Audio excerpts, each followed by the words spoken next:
Je ne pouvais pas parler. J'essayais de verbaliser les choses, mais je n'avais pas de voix. C'était la deuxième fois en 2 mois que Stan Lander avait cette étrange sensation.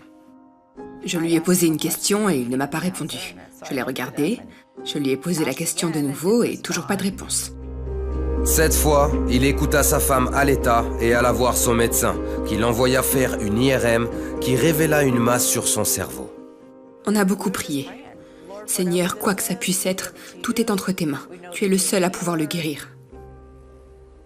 Le couple n'avait aucune idée à quel point ils auraient besoin de la guérison de Dieu. Après d'autres examens, les médecins conclurent que Stan avait une tumeur cérébrale maligne, connue sous le nom de lymphome primitif du système nerveux central. Un cas rare et, dans le cas de Stan, inopérable. C'était une condamnation à mort. Et quand il a dit, vous avez 3 à 6 mois à vivre, je me suis dit, est-ce que c'est vraiment ce qui est prévu pour moi? Ça ne correspond pas au script de ma vie. Ce n'est pas comme ça que les choses vont se terminer. Non, ce ne sera pas comme ça. Parfois, la peur veut vraiment s'accrocher à nous. Mais on ne doit pas la laisser faire. On doit à tout prix l'en empêcher. On se demandait comment on allait faire. Puis on s'est dit, Dieu est notre seul espoir. Il n'y a pas d'autre option. Ce dimanche-là, à l'église, les Lander demandèrent la prière. Vous pensez aux situations passées? Vous vous souvenez des témoignages où Dieu est intervenu?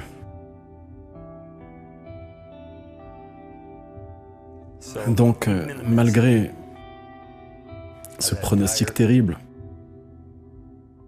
voyez-vous, nous savions que Dieu était toujours avec nous et qu'il avait un plan pour notre vie.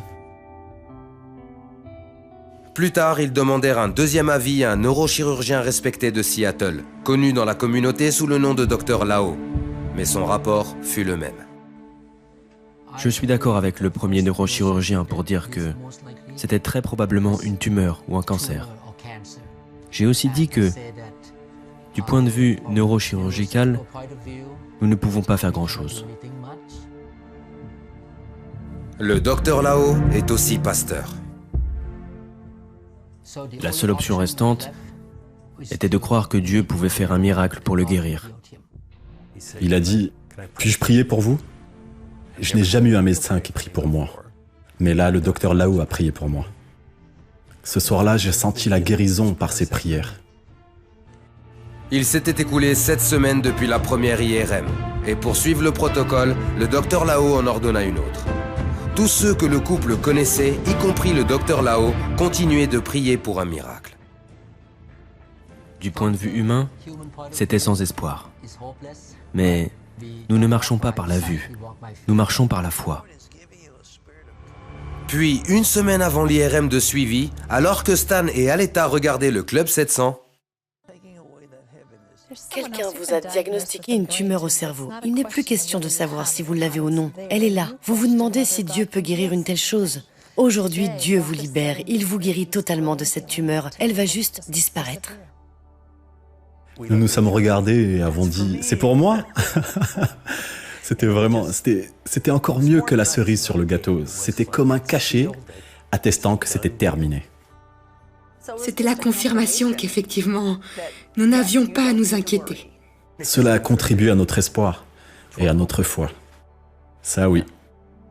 soutenu par des prières et le cœur plein d'espoir, Stan alla passer son IRM. Une semaine plus tard, il rencontrait le docteur Lao pour les résultats. On avait le sentiment que cette IRM allait faire autorité, que c'est ce qui allait faire pencher la balance d'un côté ou de l'autre. Maintenant que vous allez voir l'image, votre mâchoire va en tomber. Le docteur Lao est entré et a dit « Il y a un vide dans le cerveau où s'est trouvée la tumeur. Il y a un vide dans le cerveau. » Vous aviez vu une substance blanche ici. Tout a disparu. Il reste seulement une cavité. On s'est dit « Mais un trou dans le cerveau, ce n'est pas censé être une mauvaise chose. » Et il nous a dit « Non, c'est du tissu cicatriciel, c'est parti. Ça a complètement disparu. » Je voulais le crier sur tous les toits et dire à tous ceux que je voyais que Dieu guérit et qu'il venait d'accomplir un miracle. On a beaucoup ri, on a pleuré aussi.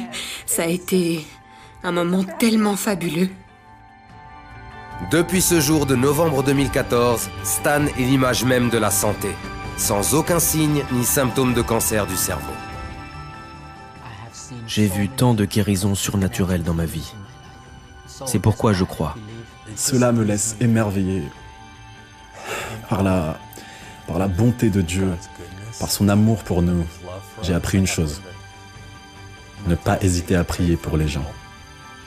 Parce que Dieu pourrait les guérir et il y a de bonnes chances pour que cela se produise.